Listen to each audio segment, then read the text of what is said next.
Okay, so welcome everybody to the April Finance Committee of the Upper Dublin School District. I will call the meeting to order.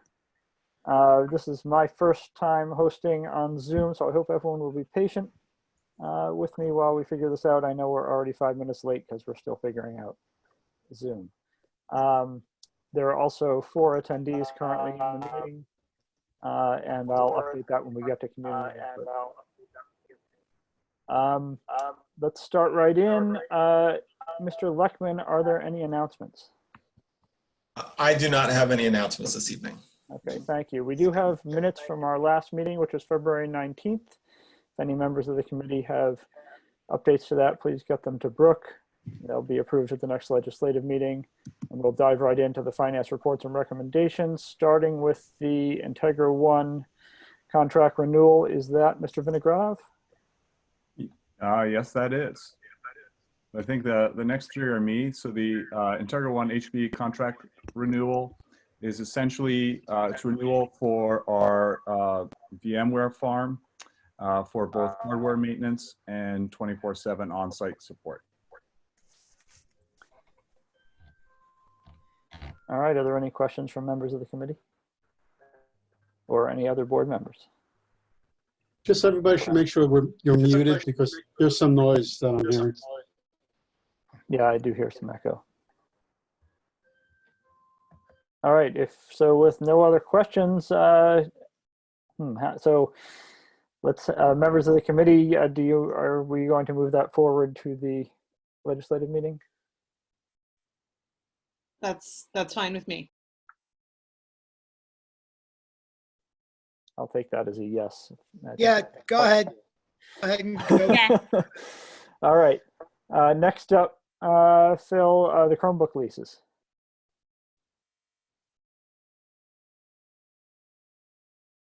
Excuse me, I was muted there. So the Chromebook lease, this is part of our refresh cycle. This is for 2 cohorts, so 2 grade levels, rising 5th graders, and our 7th graders that are coming off of their 3-year cycle. We originally budgeted a little over $300,000 for this, and through some competitive bidding for co-stars, which is state pricing, we came in well under that. Okay, questions from the committee? All right, I have a couple. I just want to ask, given the situation that we're in right now, and I know that Chromebooks have become even more popular than they already were for K-12 education, are we concerned at all about availability? So this is why we're bringing it forward now. So I've been working with Mr. Leckman on, so we will bring forward this proposal. After approval, we will work with the vendor to not deliver or invoice until July, until July 1. One second. We did this last year with, because of tariffs, had slowed down global supply. And now the pandemic is impacting global supply. So by acting early and locking this in, we guarantee our 700 Chromebooks for August. So we won't be left hanging. If we waited till June, then we might not get them for the fall. Okay, thank you very much. And while we're on the topic, are we well positioned in terms of number of Chromebooks? Are we okay? We have, so right now we have a regular refresh cycle. We've distributed a lot of our elementary Chromebooks that are no longer under warranty. We have the senior graduating class. So, you know, pro tip, never eat peanuts before eating. We have the senior graduating class. So when we collect their devices, those devices are going to be put into our elementary classrooms to replenish. So we have a natural cascade, and we do have an adequate plan to support our current distribution, which is one-to-one classroom sets for grades 2, 3, and 4 in the classroom, and then a one-to-one 5 through 12. We have half classroom sets in our K-1. The plan is through our refresh cycle by 2022 to have one-to-one classroom sets. So right now we're in a good place. We have reached out to our community. We've distributed Chromebooks and we've distributed additional Chromebooks so that students wouldn't have to share. We've asked families with student devices, family devices, personal devices at home to not request one. So we're in a good spot, and we have enough of an inventory that we can handle a repair exchange process. So I think we're in a solid place, but time will tell. You know, a lot of the devices that we sent home are devices that normally sit in an elementary classroom, and they're not under warranty, and we should be able to get a few years out of. Now, now that they're home, they're breaking a little bit more, so we'll see. Amy? My question was sort of the impossible question of looking forward to next year, which I don't think anyone can do very easily right now. But we have a group of incoming kindergartners. We could conceivably be doing distance learning at some point next year if there's another wave of the coronavirus. What conceivably would we do with those kindergartners? Would we need to perhaps purchase more now in anticipation that maybe there's not devices at home? Yeah, it's a very good question. So we earlier this week, Andrew Leckman, Dave Hoffman, Dr. Yanni, and I, we met looking ahead with lease numbers. We were because our big refresh is next summer. When you think about our kindergarten and first grade students, so a Chromebook is not a great, it's an okay device for the way that it's used. You know, our teachers flash a badge, the student is in, they use a few apps.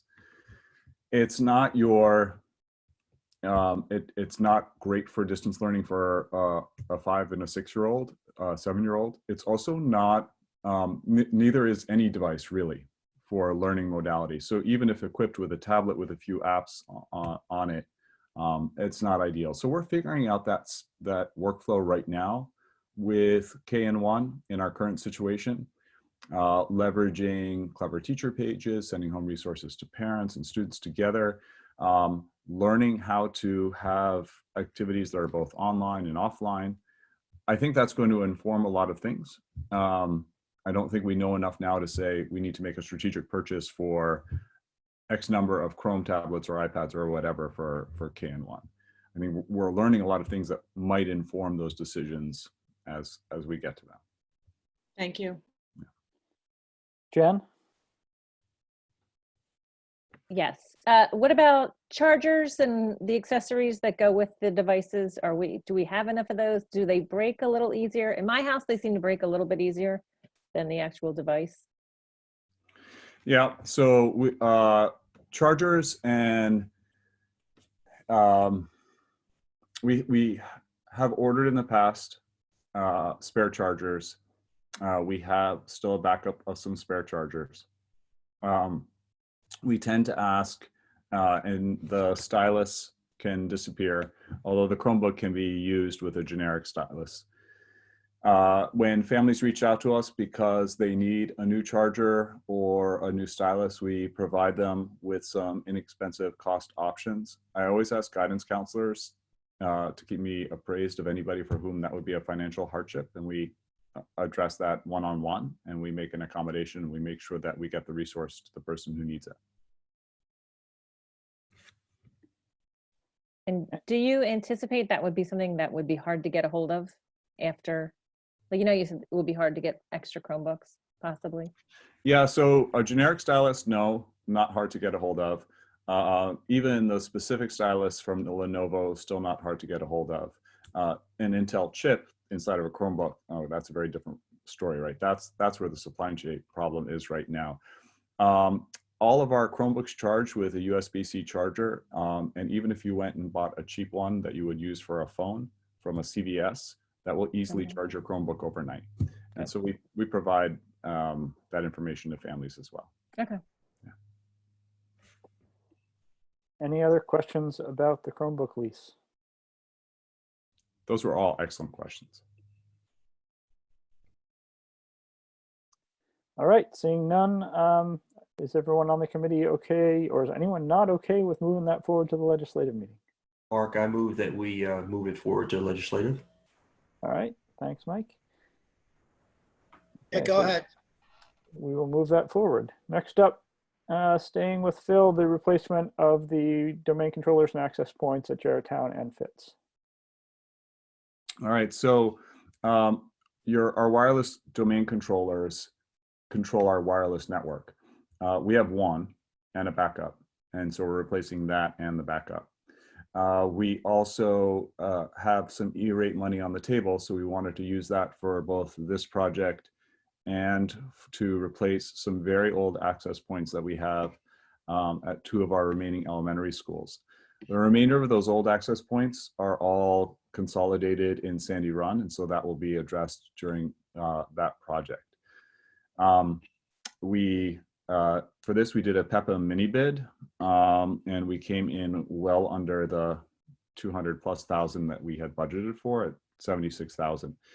Because we did not have a finance or legislative meeting in March, and we were required to submit a signed bid to the MCIU to be able to take advantage of almost $20,000 in E-rate reimbursement, we went ahead and signed that. So we're looking to ratify this at the April legislative meeting.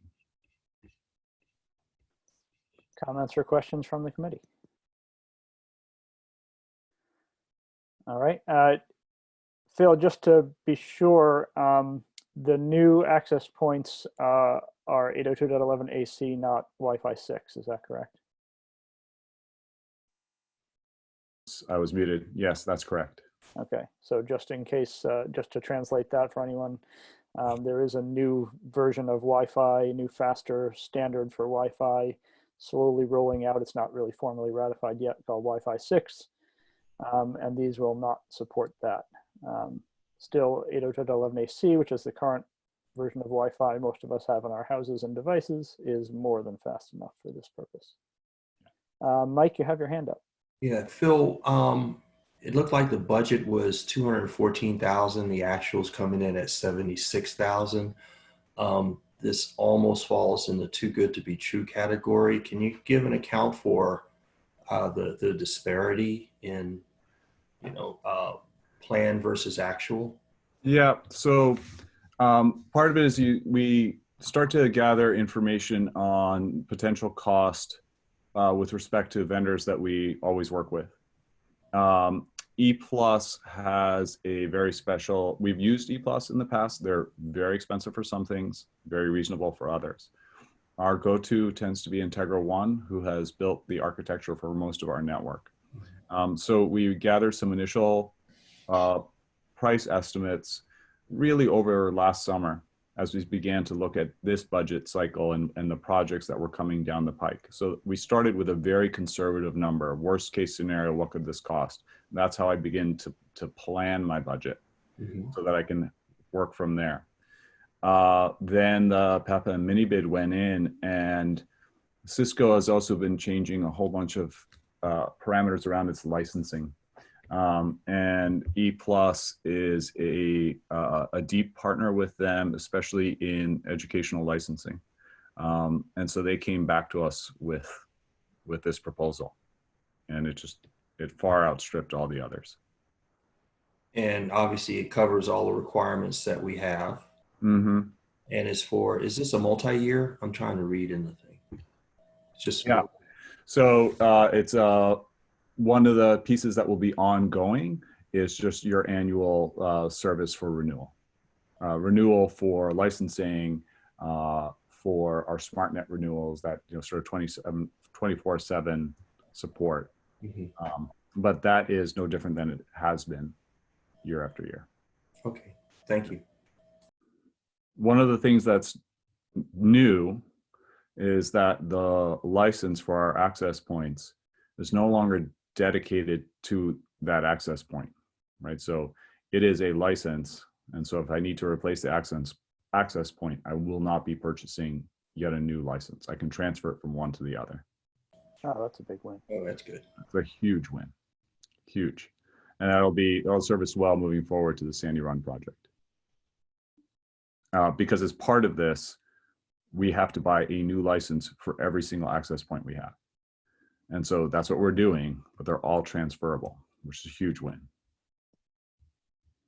All right. Other comments or questions about domain controllers or APs? So there's no trickle down in this plan, right? We are throwing out or recycling all of the ones we're removing. For these, yes. Initially, we did a domino cascade so that we could end up with a consolidated, all the old stuff in Sandy Run in time for the project to take care of that refresh. Right. Okay. Are all of the members or any of the members of the committee uncomfortable with moving this forward to the legislative meeting? I'm good. All right. We'll move that forward. Yeah, good. Thank you, Mr. Vinogradov. Moving on to the Sandy Run Middle School construction update. I was guessing that's Mr. Lester. Yes. Contractors are making great progress up until the pandemic hit, and work has temporarily stopped. Andy Lackman can address that a little more as after this report. Contractors made great progress on the steel on the classroom wing. If anybody has driven past the classroom wing, the 3-story wing, the section they've been working on where you see steel already is section A of the classrooms. The cinder block structural walls had to go in, so they were able to set the steel columns, the pan decking, and actually have the main floor, which would be the second level of that classroom. The steel decking is ready for the floor. Mechanical contractor put all the supports in for the HVAC equipment for the first floor, and they start laying the stone down on the first floor of that section. So when they get started back to work, that'll be ready for concrete. Masons will be able to continue on section B of the classroom wing. The steel is already on site for that section. So once the masons catch up with the walls, the blocks are set, we'll be able to have the steel installed and have the second floor and the third floor quickly put on to that classroom wing. Other work that was taking place, the foundation and retaining walls have been poured for the planetarium. They're removing those forms today.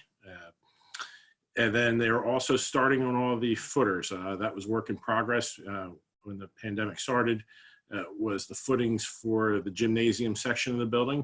And they were moving, so they're gonna move through the gymnasium section, music wing, start on the auditorium and then into the cafeteria. So they're making really good progress on those footings, and that work should start to continue. Andy would be able to give a better update on where we're at with restarting the project. Yep. So I just want to give a little background. So Bob talked about all the great things that have been happening on the construction of Sandy Run Middle School. I'm going to talk a little bit about what's happened since the shutdown. So just in case there's anyone listening that hasn't been paying attention or isn't aware of what's going on, I'll give a little background and then talk about the startup. So on Thursday, March 12th, schools were notified that they'd be shut down for 2 weeks as a result of this outbreak. And at that time, when the original shutdown happened, essential services were still able to continue, and construction was one of those essential services. So work continued on Sandy Run Middle School. Then that changed on Sunday, March 29th. The governor issued a stay-at-home order, and further work limited essential services, and construction was no longer included, so we needed to stop work. At that point, Dewey did a whole lot of work to secure the site, close the site, document everything that was on the site, and basically no work has occurred since then, well, except for Tuesday we started back up. But since that stay-at-home order was put in place, there was additional guidance that was issued by PDE that basically said school districts had the ability to determine what construction projects were essential. And being that Sandy Run is critical, it has construction contracts tied to it, and it has an open school date, in 22-23, and contractors willing to go back to work. We began discussions with Dewey and all of the prime contractors to figure out how to get things back up and running. Dewey's been coordinating with the contractors on the project and putting specific protocols in place. Contractors remain responsible for their own safety plans on the site, but it's a little different in that they have to figure out how to work together under these new, very stringent social distancing guidelines. So the biggest hurdle I think that we faced, and where Dewey working with contractors and on other projects they're working on to overcome getting contractors back on site, was a concept of the gatekeeper, Dewey called it. And basically what the gatekeeper is someone that would be on site daily, a third party, to follow a clear set of guidelines for all contractors and subcontractors to make sure they're following site protocols. We're getting a questionnaire from all contractors that'll be on site about have they been exposed to folks with COVID-19, are they feeling healthy, have they had any cough, questions like that. They're communicating that to all contractors, a list of personnel that are approved to be on site for the day. They're checking key facilities on site, like bathrooms and portable wash stations, to make sure they're being properly maintained.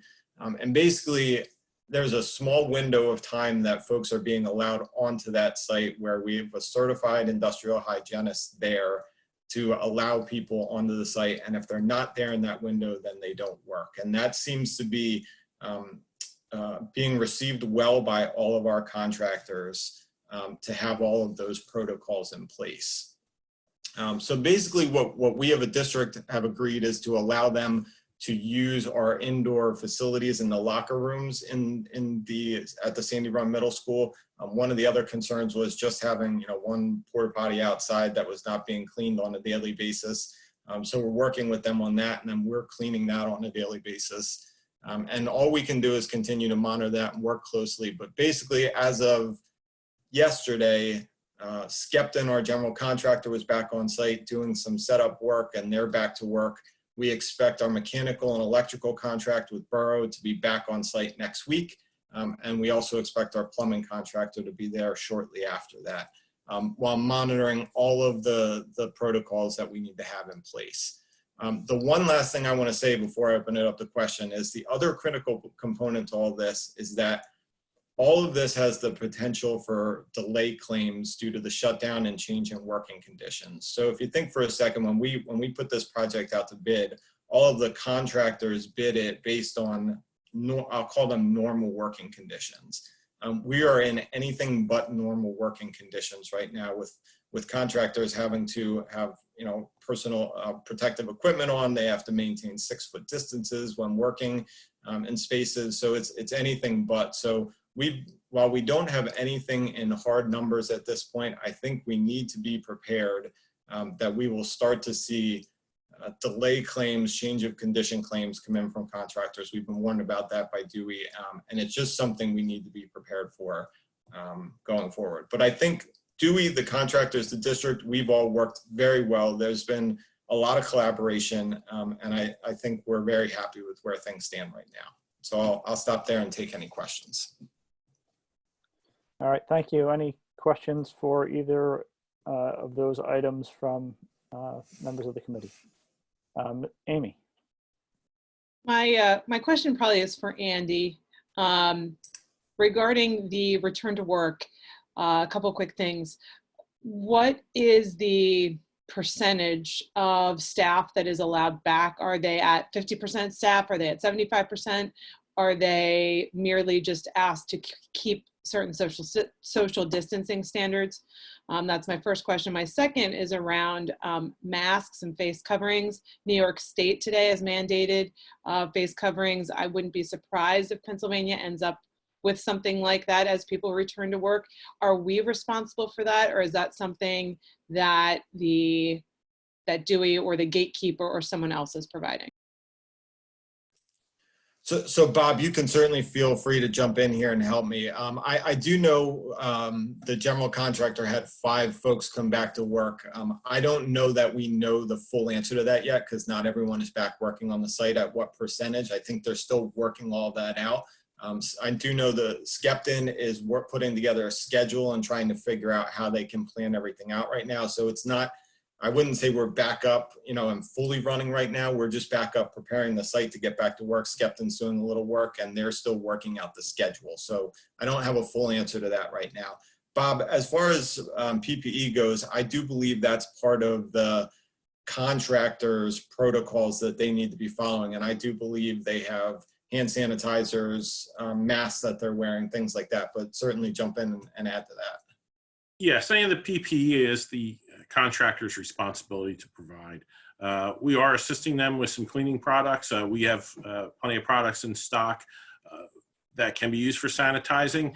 They do have their own, but if they run short, we've agreed to allow them to use some of our products that we have on site already until they can get some more. But anything for the workers is the responsibility for the contractor.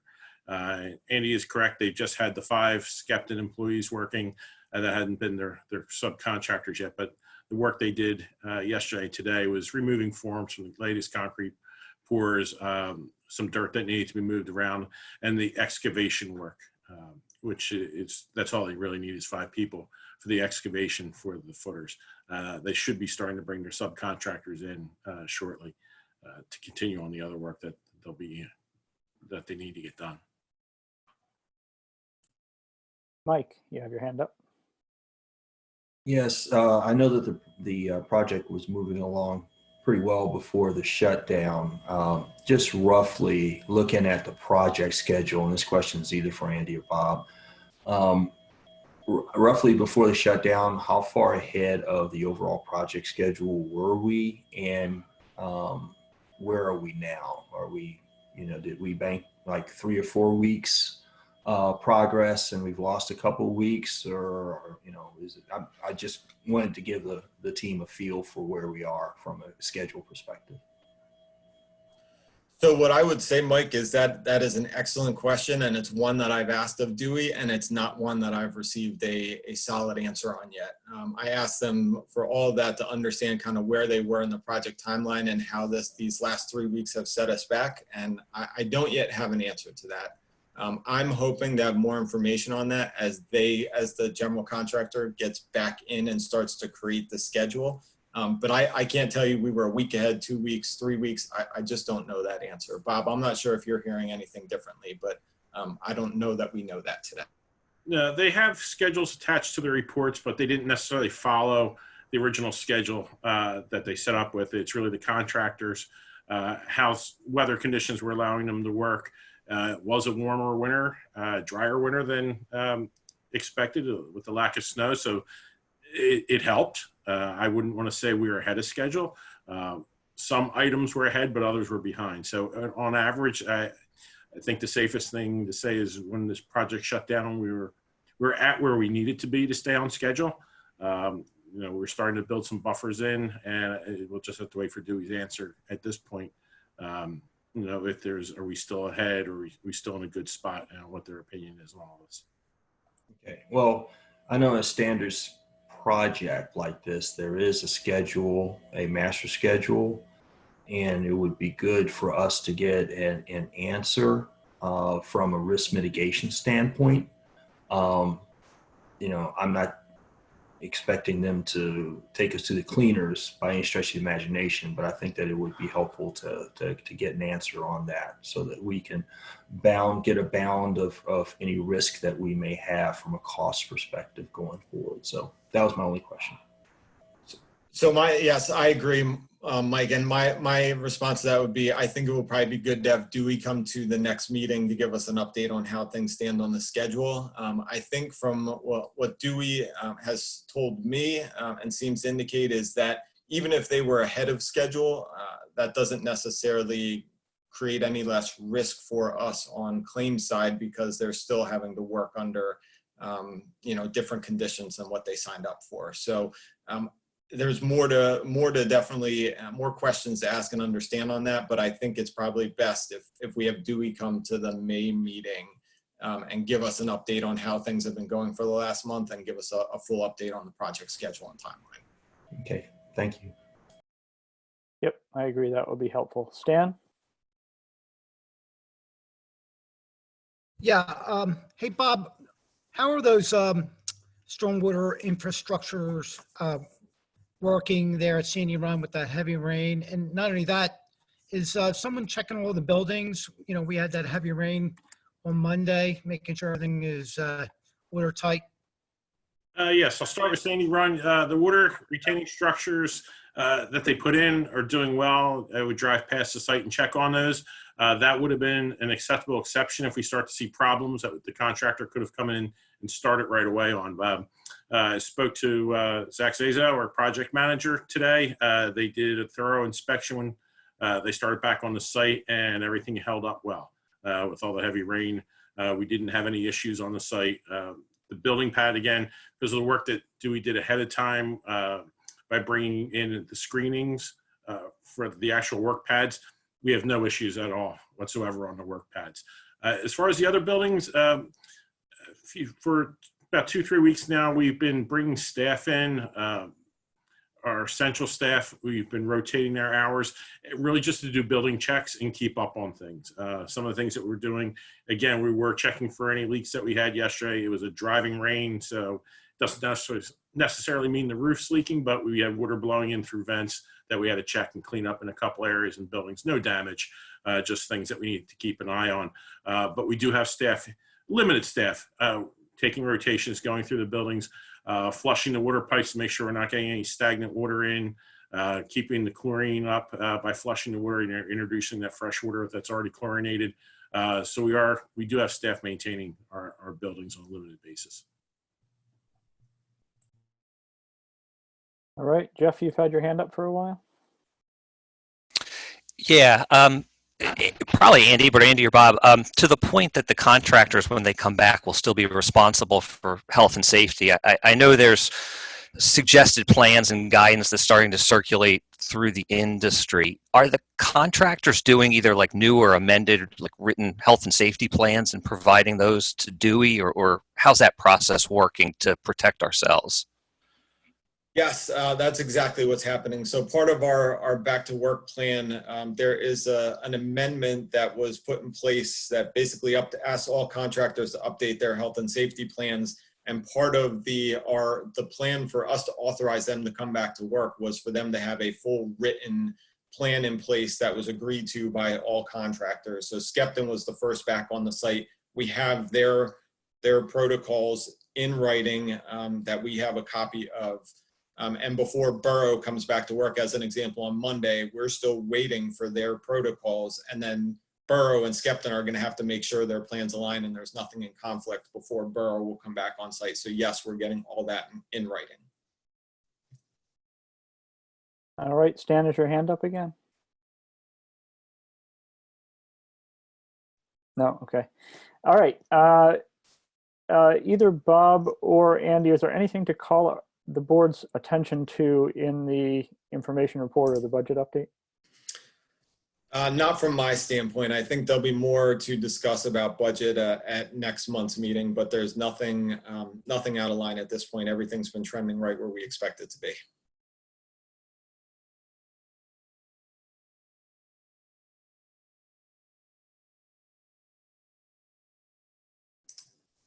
Hey, Mark, you're muted. Bob, did you have anything to add to that? No, I didn't have anything to add. All right, thank you both for that update. And Bob, let's move on to the Maple Glen sprinkler head replacement. Yes, this is a project we've talked about in the past.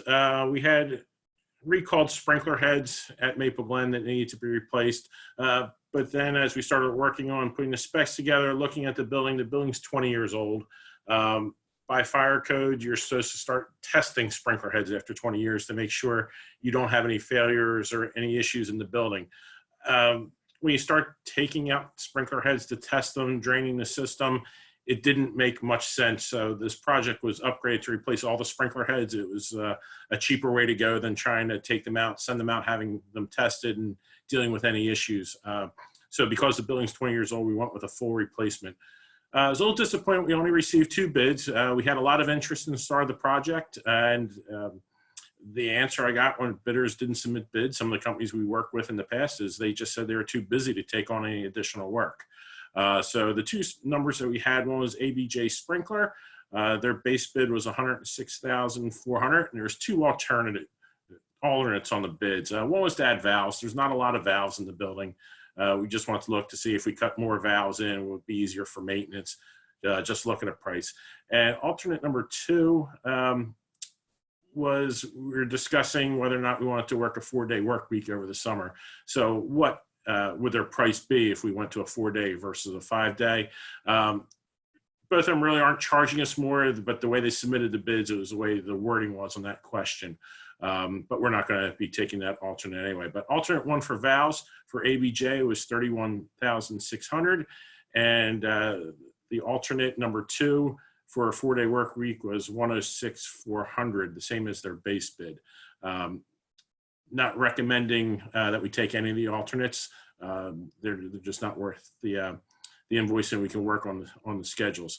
The second bid we received with Wayman Fire Protection was $192,400, and alternate number 1 was $19,640, and alternate number 2 they put 0, which we understand what they're doing, just the way the bids came out, but we're not recommending to select either of the alternates. So I would like to recommend ABJ Sprinkler be moved forward.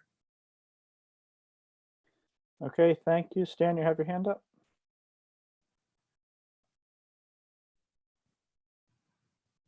Hey, Bob, when were these bids, if there's this bid put out? Was it prior to this, all this Corona stuff?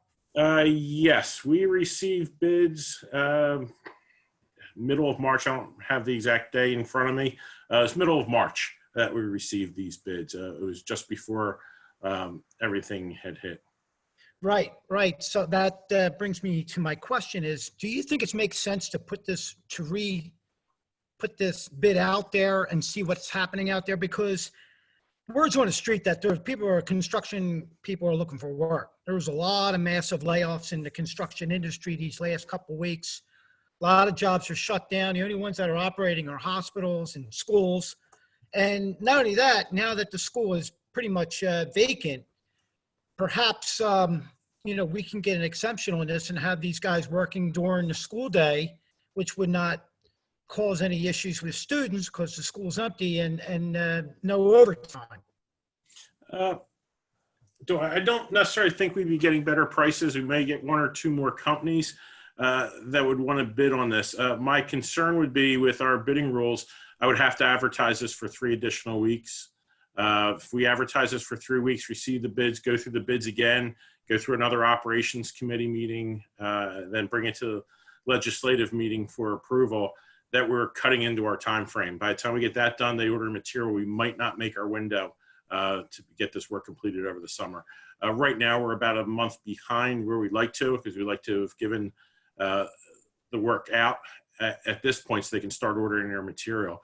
Yes, I would love to get them in if we can, possibly starting in June, or a little earlier in June, later in May, to start some of this work. And I'll just buy us time during the summer in case there were any delays for any unknown reason. But I think if we went out to rebid this, we'd be in a position where we potentially would miss our schedule. Yeah, can I add 2 more things to that, Stan, just real quick, is if we go back out to bid, we're throwing these away. So we can't go back and access these numbers if bids come in higher, as an example. So there is a bit of risk there, risk reward potential. But with that said, on getting back to work on construction now that the schools are empty, again, just to make sure my point was clear, we have to make sure we're able to defend that this is an essential project and we have to go back to work now under these conditions, whereas we weren't planning on doing any of this work till the summer anyway. So I think we would just have to make sure if we want to take that approach, we can make a strong case that this is critical, essential work for the district. Bob, how many sprinkler heads are you talking about? You tell me when they're saying ordering the equipment. I mean, I'm sure these sprinkler heads are in stock someplace. I don't have the exact count. There's different. There are different sprinkler heads. Some do need to be ordered, have a lead time because the dry pendant sprinkler heads have to be cut to length for each head. So they did have to get those, all those dimensions to get them ordered. But I believe we're in the 600 to 700 sprinkler head range. And then the rush is that you want to get this done before September. That's your rush you're worrying about? Yes, we want to have this done beginning of August so we can have the system back online, tested and approved before teachers and students start moving in. Okay. All right, Mike. Oh, I'm sorry. I had the same question as Stan. I have vendors who a month ago were giving me lead times of 6 to 8 weeks are now calling and begging for business because everything across the nation is shut down. So that's my question was the same as Stan. What value do you think we could have in reissuing the request for proposal to given the change in the economy? But question's been answered. Thanks. On that point, I think if I remember correctly, help me out here, Bob, when we first started talking about this and we thought we were going to have to revisit these old heads that were recalled, the number we had on the project was somewhere right close to 100,000 then, wasn't it? Yeah, it was right at $100,000 is what we put on the project. Okay. Jen, you've got your hand up. Yes. Can these contractors change the price? Because they will have to have have different equipment that they're wearing and keep a safe distance from each other. Will they come back and change the bid?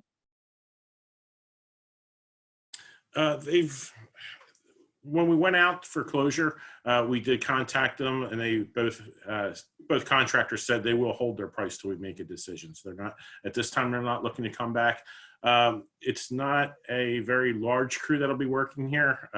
It'll be more probably a mechanic and a helper where they're draining, moving a ladder around. There's a lot of work in the attic, which the person working in the attic is going to be separated by themselves while they're working, just because it's not easy to move around. So I do not expect them to come back looking for any additions and changes for labor because of working conditions. All right. Any other comments or questions on this item? All right. Are any members of the committee unhappy with moving this forward to the legislative meeting? All right. Seeing none, we'll move that one forward, and let's move on to facilities scheduling software purchase. Yes, I can answer that one as well. We started looking at software to automate our facility scheduling, the permits that we issue for not only our internal groups, but the external groups, such as the youth sports organizations, Girl Scouts, Cub Scouts, anybody who uses our building goes through a permit process. So we're looking at software to automate this. Right now, our system is really spreadsheets, a lot of manual paper. So we start looking at the products, and we probably talked to between 6 and 8 companies that can do facility scheduling software. We narrowed it down to 2 that were really dove into a lot of webinar meetings with each of the companies. We went through technology, business offices involved, facilities was involved. We narrowed it down to 1, master library scheduling. Master library will give us an annual cost on the facility scheduling software at $3,260. And they have a one-time implementation fee of $1,100. We really did like the software. It's really going to streamline the way we do things, from how people can submit permits online. They'll be able to see what schedules are open. We can block schedules saying we don't want people in the buildings during these times. You can only ask if you're an outside organization. You can only ask for a space outside of the school day. And it'll also have all the fees involved. That's one of the things they will work with us to look at our board policies, how we have different fee schedules based on different usage groups.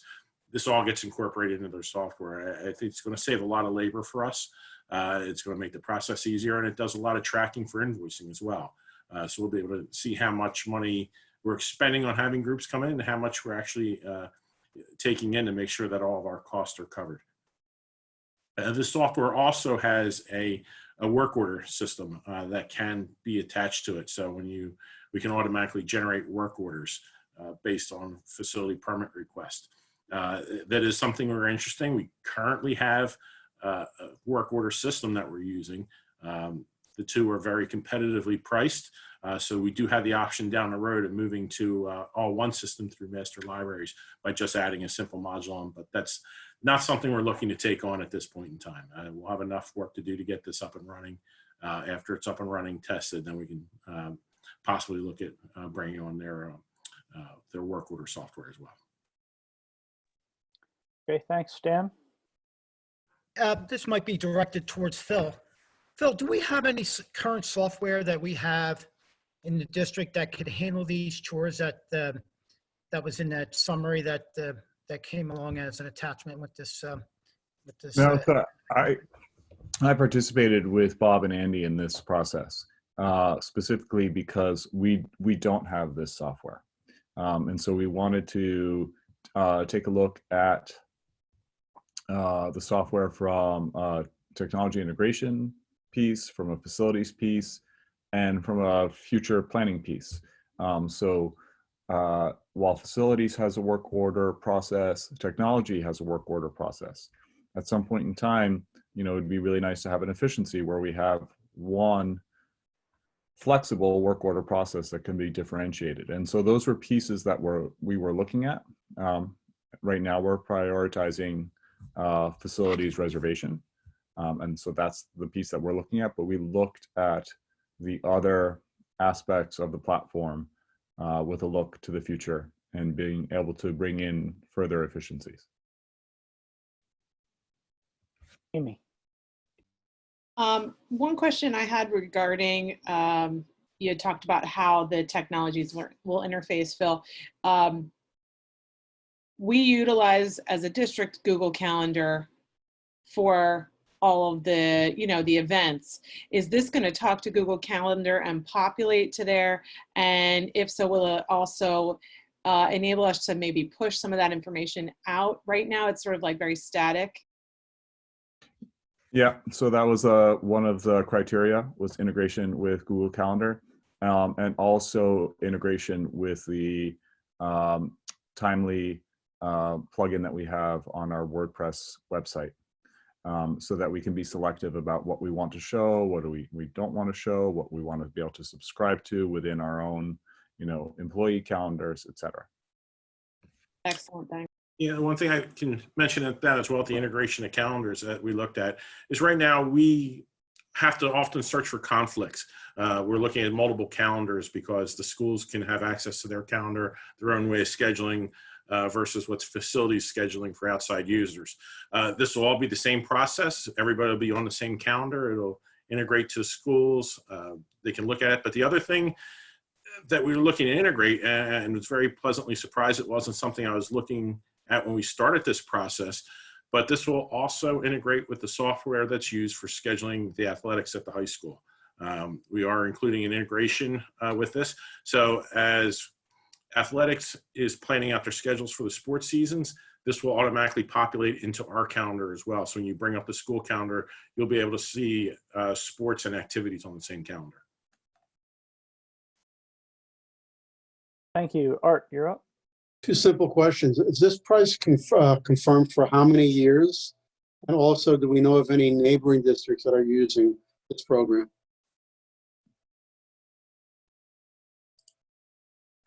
This is the price that they've given us. There's only a 1-year guarantee. We don't expect any significant increases, maybe a small increase each year. And we did look around. One of the bigger districts using this software right now is Central Bucks. We did ask around.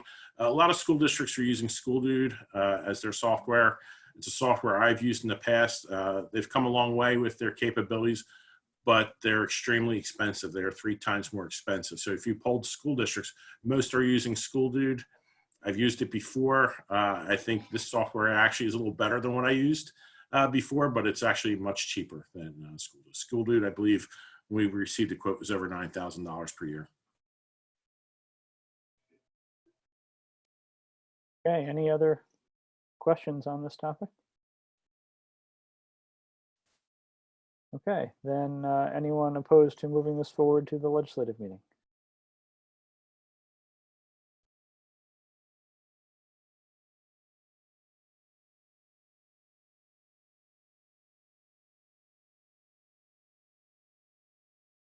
Hey, Mark, you were back on mute there, just so you know. Sorry. Oh, thank you. All right. Yeah.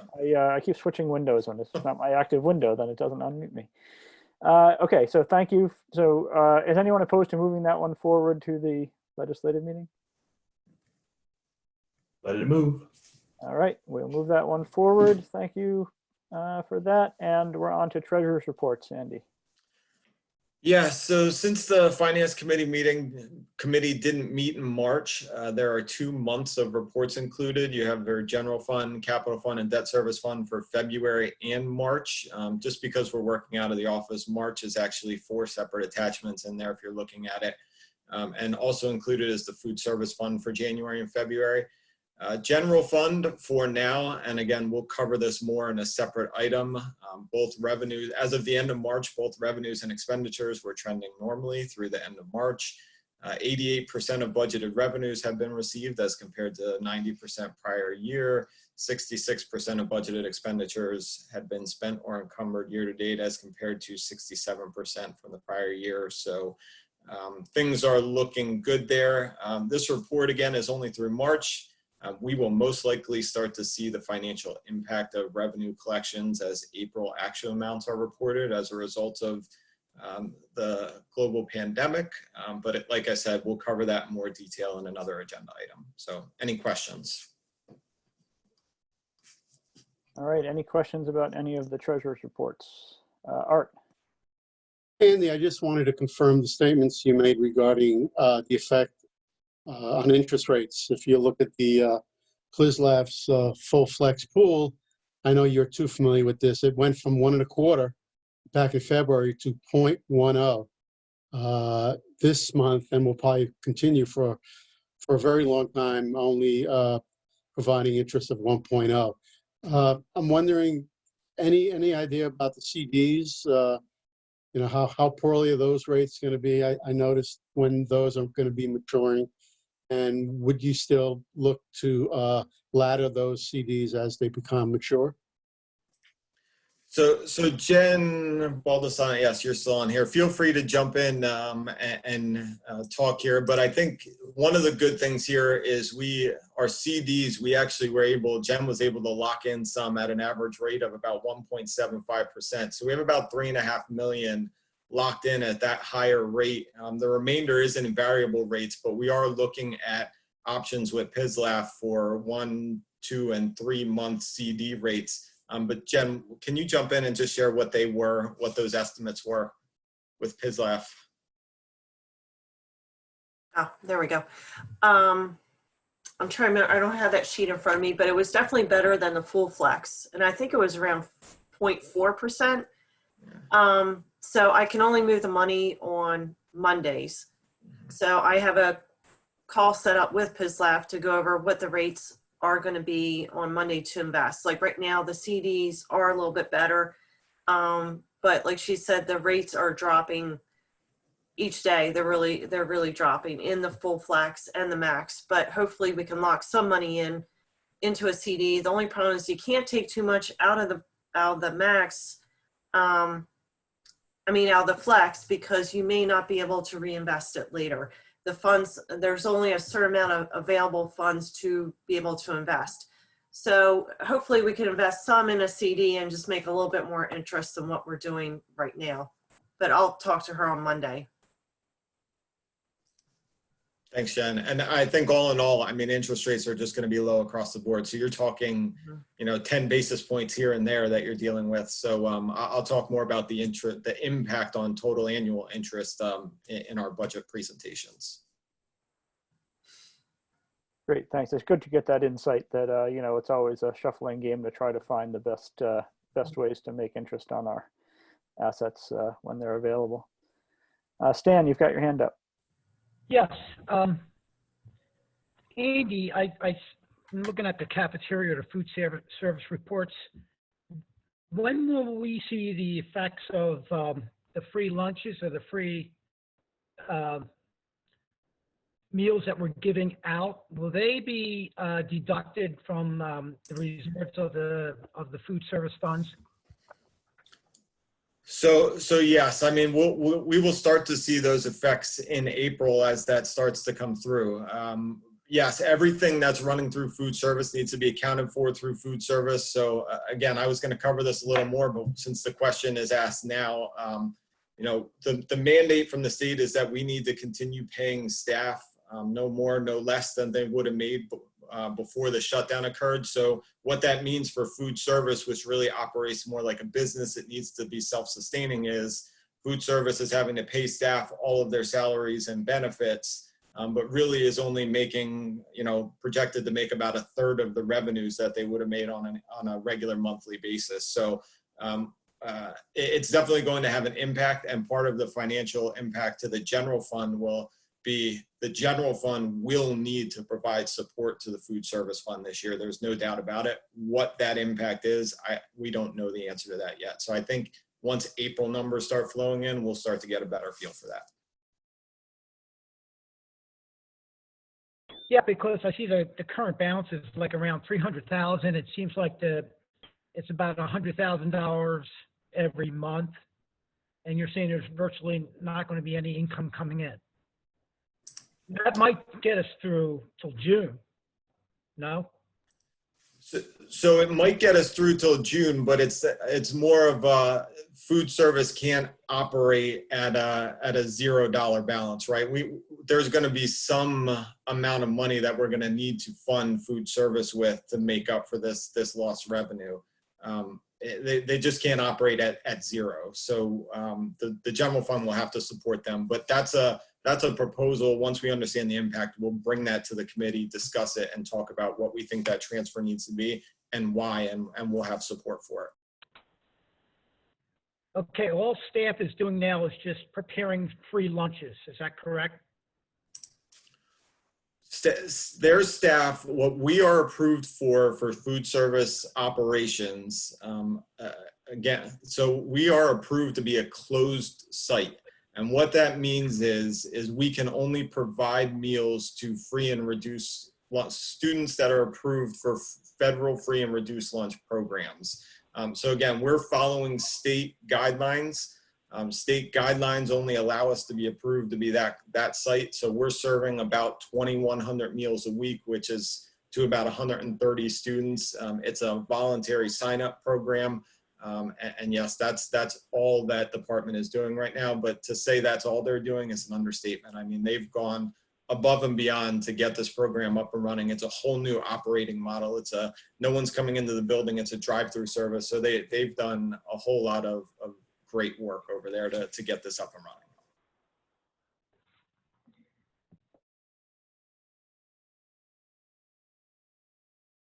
Stan, did you have more?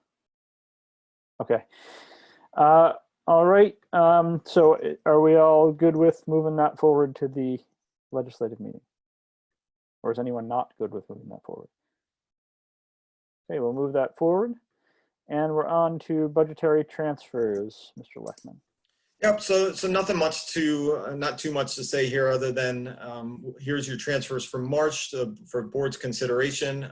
As we discussed at the January meeting, budget transfers will be more regularly occurring agenda item rather than waiting till the end of the year.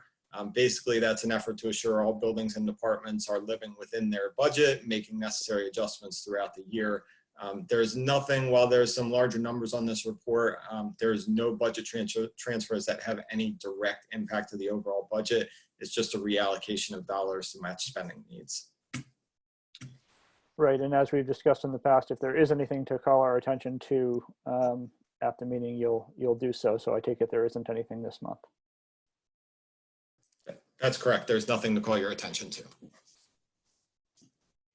Okay, so we'll move that one forward unless anyone objects. And we're on to the topic everyone wants to discuss, which is the business.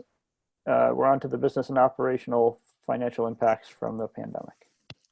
Yes, so one of the things I'm getting, there, someone turned it off. I was getting a lot of feedback there, sorry. Yeah, let me just announce, I think that was Dr. Yanni has joined us again. He was at another meeting. Got it. So one of the things I wanted to make sure to cover was, on the educational side of the house, I feel like parents, students, staff, community, they've heard a great deal about the impact of the current global pandemic is having on school districts from a teaching and learning standpoint. And certainly all the great work that's being done on that side of the world, which it is. It's unbelievable from my perspective what's been accomplished over the last 2 or 3 weeks to get kids engaged, learning in a whole new model. One of the things I wanted to touch on tonight, or felt it important to talk about, was the impact this situation's having on financial and operations side of the school district. So most of our operational teams are essential employees, and the work they're doing is essential to keep the district fully functional and operating even during a shutdown. So, we talked about some of it, but I want to give a special thank you to all the people that are working behind the scenes to feed our students, maintain buildings, receive district mail, keep vehicles in good working order, everyone that's keeping our employees paid and paying our vendors and service providers. They're doing a whole lot of tremendous work right now. This does require many critical staff to come into our buildings on a limited basis. So for all staff coming into work, we are maintaining proper social distancing controls, limiting contact between staff, essentially to almost zero, especially out in our buildings for our custodial and maintenance staff. And the health and safety of our staff is utmost importance, while understanding that essential functions have to continue. We talked a good bit about the food service department already, but the other thing I wanted to say there was basically they were up and running in a new model in only 1 week. So they were essentially the first department that was back up and running, again, under a limited function that we were approved for by PDE as a closed site. So kudos to them. Operations and maintenance is still critical for our buildings to be clean, maintained during a shutdown.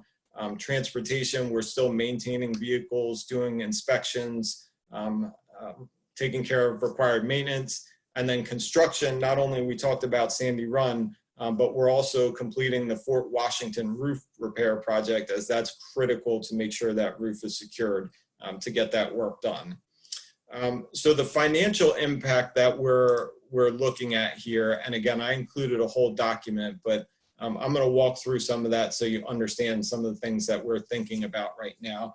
The financial impact, I would say, is currently unknown, but there are huge potential implications to what's going on. So just kind of walking through some of the big things that we're talking about. Built into our preliminary budget, the current version of the budget that I'll share tonight, is a 2% tax increase, or a 2.6% tax increase. So what that means, as you start to break that down, is if there were any decisions to change that, every 1% that changes means approximately $750,000 of new revenue that would be lost, or that would have to be made up somewhere else. The Act 1 index, as you know, for future years, the IFO was looking at numbers in the upper 2s to 3% as the Act 1 index. It's likely to be much lower than that. If you look back to 2008 and that financial crisis, the Act 1 index dropped into the 1.5 range, 1.7 range. So our ability to generate new revenues through tax increases in the future will be limited. There's risks of increased delinquent property taxes. There's risk of tax appeal increases. They're likely to increase. And from a cash flow perspective, the state discussions to change property tax collection windows could delay receipts of property taxes in 2021. So there's talk about potentially extending the discount period on taxes. There's also on earned income tax. Taxes don't need to be filed until July 15th. So there's going to be delay in receiving some of those earned income taxes. On earned income taxes, we're looking at tax collections that are directly tied to wages. So if you think about, there's unprecedented unemployment happening right now. I know this is probably a stale stat because this is changing weekly, but the first 2 weeks of the shutdown, Pennsylvania was currently seeing about a 12% unemployment rate. So as that continues and persists, or as that grows and persists, we'll see that flow through or not flow through as EIT dollars. Transfer taxes tied to the strength of the housing market. Real estate transactions, from what I'm seeing, are currently frozen. So real estate is currently, there's no transactions happening right now on the market, or it's very, very limited.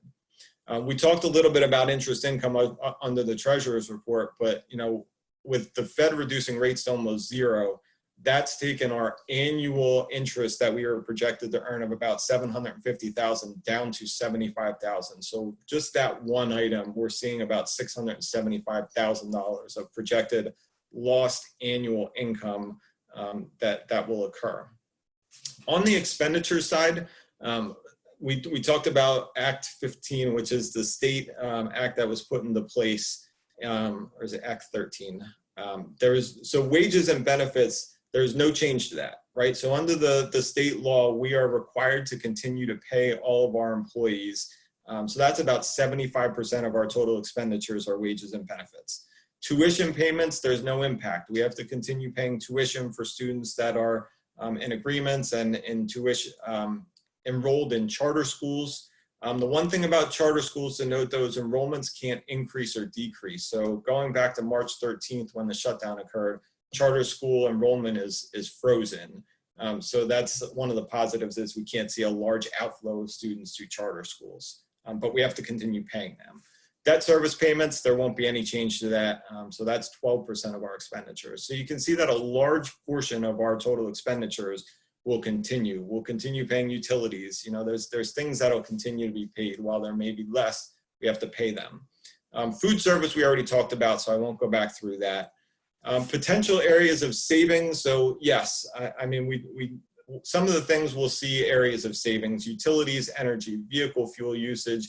We'll see some savings there. Substitute services, supplies to get through the end of the year, we obviously won't purchase. The thing I want to be clear about that, though, is yes, while there will be some savings there, there are unknown impacts to the revenue side where we're going to probably generate much less revenue over the last quarter of the year from EIT transfer tax dollars. So, you know, it's likely going to offset, if not more. And any savings we would generate are one-time savings. They cannot pay for recurring expenditures in future years. Future unknowns, you know, there's unknowns around comp ed for special education. Under the shutdown, a lot of school districts are working on this. They're working hard to provide services to all students, but there's unknown potential coming out of that. The PSERS employer rate increases are unknown. So the PSERS employer rate, the actuarial values are based on a 7.5% return. So if the market's down for a year, significantly down for multiple years, we'll see a corresponding increase on the PSERS employer rate side.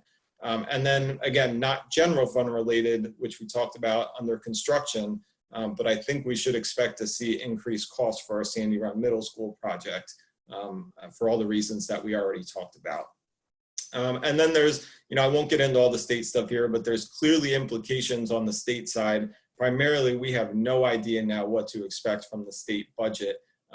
Major sources of income on the state side, sales tax and income taxes, are just going to fall kind of off the map right now. Unemployment claims are severely high. So, you know, we're right now kind of waiting for direction from the state, but I'm not sure we're going to have any clear guidance on that in the next couple of weeks. So that, from my standpoint, are all of the impacts that we're trying to wrap our arms around right now. Most of it is unknown. Most of it's so early that we can't begin to estimate what the impact is going to be. It's something we'll have to monitor closely. And as we move to a proposed budget in May and a final budget in June, we'll do our best to estimate some of this stuff and understand what the total impact is. So I'll stop there and take any questions anyone has. All right. I know Dr. Levinowitz has to go to an Eastern meeting in just a minute or two. Art, did you have anything you wanted to ask? Well, I just wanted to express some caution, and I think Andy would agree. I know the federal government's talking about stimulus dollars.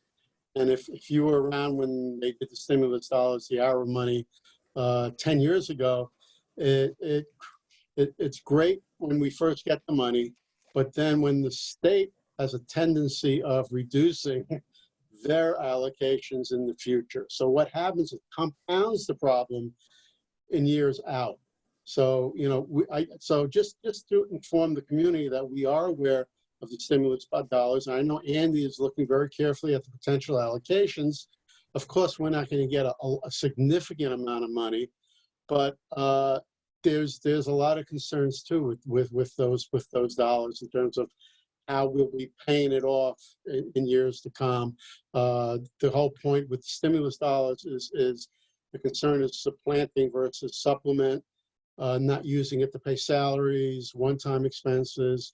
But again, we hear a lot of talk about the federal government, but I don't think we're going to get that much money. And that's all I want to add. I wish I could stay for the rest of the meeting. There's some great topics later, but I'm sure I'll be filled in. I have an Easter meeting that I need to run, so I'm going to take off now with Andy. Any comments on that? No, I think they're all valid comments, and we don't know the full impact of all that yet. But that's certainly how it went the last time we went through this crisis back in 2008, 9, and 10. All right. Thanks, Art, for joining us. Amy, you've got your hand up.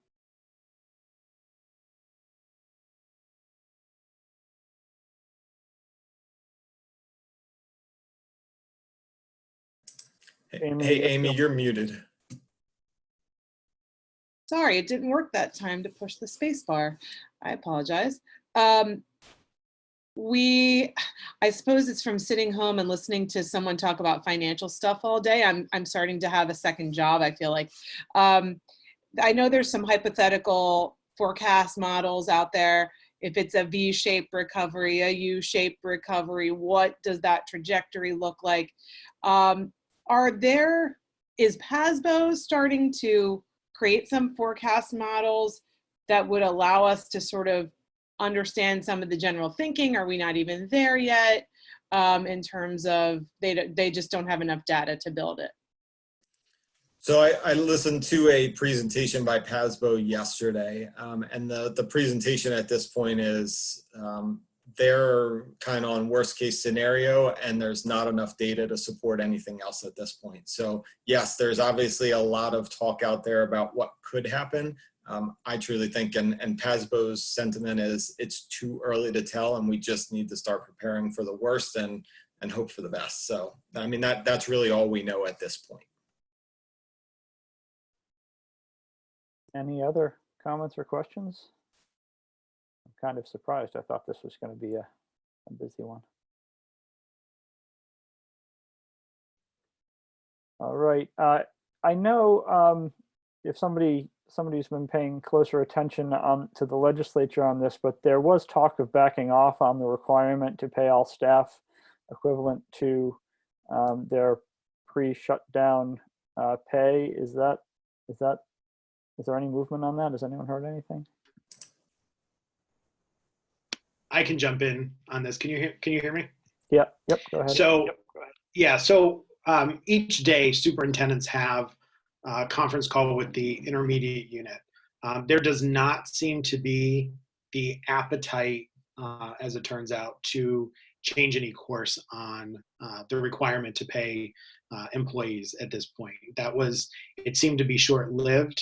And then the weekend came and people forgot about that idea. So it seems to be off the table, at least for now. Okay, thank you. Any other comments or questions about potential impacts from COVID-19?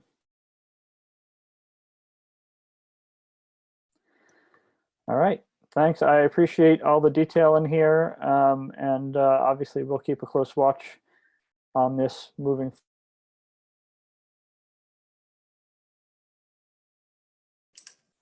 Hey, Mark, you muted again. Oh, darn it. Yeah, so what happens is, and this happened to you, Amy, too, if you switch windows to go look at your agenda, and then you hit the space bar, you're not in the current active window, so it doesn't work. Okay, so thanks for all those updates. And our next topic is an update on the 2021 budget. Yeah, so I'm going to attempt to share my screen, I think, here, so we can all look at the presentation. But basically tonight, what I want to do is provide the committee with an update on the 2021 budget process. I'm going to walk through a presentation. I'm going to try and keep it to about 10 minutes again, because there's so much unknown at this point. But I think it's important just to let you know all the work we've been doing and where things stand right now. I would like to suggest, again, I'll try and beat it 10 minutes. With our current online way we're doing this, I think I'd like to finish the presentation and then take questions at the end, if that's okay with everyone. And I would also like to note there's an important document besides the presentation attached with the agenda. It's a document that I've been putting together with the help of some folks. Jen's been key in putting some of those numbers together. That gives all the details behind this presentation. I'm certainly not going to walk through that tonight. But that's there just as supporting documentation. So if there's any questions about that, I'll cover that at the end as well. Does that sound okay, Mark? Yeah, that sounds good. Just a reminder to everyone, if you raise your hands, I'll see that, and I will make this work when Andy's done. Okay, so let me see if I can make this work here. So shares. No, Brooke, I can't share my screen. Can you bring it up? Yes, I can share mine, or I can promote you to a co-host. Maybe If that you will just help. if you just share yours, I think Okay. we can figure it out. That's probably easiest. Okay.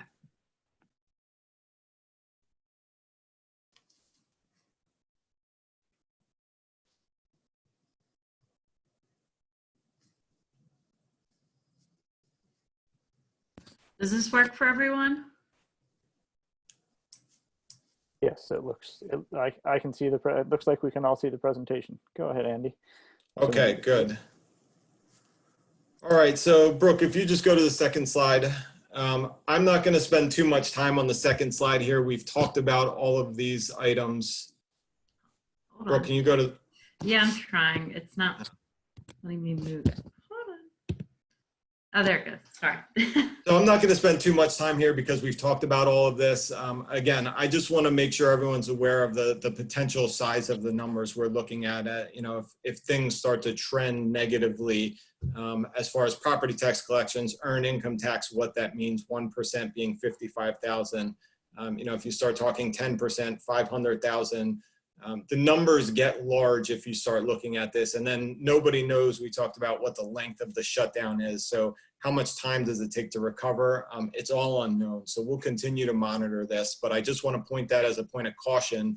No negative impacts from COVID-19 are built into this version of the budget. So please just be aware of that as we walk through.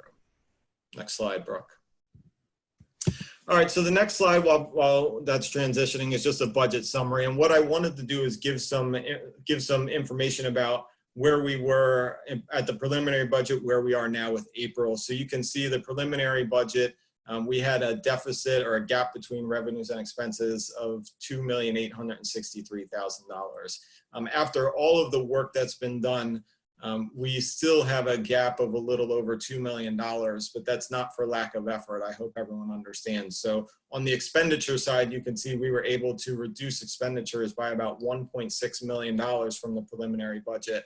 But on the revenue side, just that interest income. So that is one number that is built in here, is a reduction of about $675,000 of lost interest income, because we know that we can trend that out. We know what that means in real dollars, and there's no chance that's coming back anytime soon. So that's kind of where things stand right now, a little over a $2 million gap. Next slide, Brooke. The next slide is multi-year projections. So again, as you start to look at the 2021 budget, we have the gap of a little over $2 million. Well, that's not really the full extent of it, because as you start then to push that out into the next 3 years, you really start to see the cumulative effect of that starting deficit position. 21, 22, it looks like a $4.5 million deficit, and then 22, 23 is almost a $6 million deficit. And again, that's as you start to look at the next borrowings for the Sandy Run Middle School and all of our contractual salary increases and benefits increases that we're looking at over the next few years are the large numbers driving those numbers. So yes, the deficit is very manageable right now. We're working on it. We'll continue to work on this budget over the next 2 months. But it's really the next 2 years that are the most challenging that I see us facing. Next slide, Brooke. So just to make sure on the assumptions, again, I won't walk through all this, but this is all the assumptions that we built into these models, just so there's no confusion about what's in here. There haven't been many changes to these assumptions. They stay relatively similar, but this is everything that's built in on the revenue side model. New developments, just to make sure, are not factored in. So yes, there's new developments out there, but I think even the current pandemic creates some unknowns around what's happening there. Are they still under full development? Will they still be ready when they were projected to, or will that all be delayed as well? So we're monitoring that as well. But those are our revenue assumptions. Brooke, next slide. I'm not going to go through this in detail, but I just wanted to add these for the presentation. So if anyone's going through this, they can look at it. This just gives you a sense of all of our local sources of revenues, how it's trended, what our budget looks like, and then what the projections out look like. So again, if there's any specific questions here, I'll take that at the end, but I wasn't planning on reviewing all of these numbers tonight. The next slide is just our revenue property tax scenarios. Again, the number we've talked about a couple of times tonight is every 1% change in property taxes means about $750,000 of new revenue. So if you look at right now, we have 2.6%, which is the Act 1 index built into this budget. That's generating almost $2 million of new revenue. And that being built in, we still have a projected deficit of a little over $2 million. So this just gives you a sense of kind of how that's calculated and what any changes in that final tax rate that's set with the final budget, what that would mean to the overall budget if we make any changes. Next slide, Brooke. The next slide just gets into the assessed value. So one of the key factors in that prior slide was, well, what are you using for your total assessed value and how did you get there? So again, prior meetings, we talked about difference between assessed value and market value. Assessed value is the number that drives our tax dollar calculations. So we get a number from the county. Montgomery County gives us a certified assessed value, and that's at $2,285 million. We make internal adjustments based on things that we know. So how do we get to the $2.25 billion for our assessed value?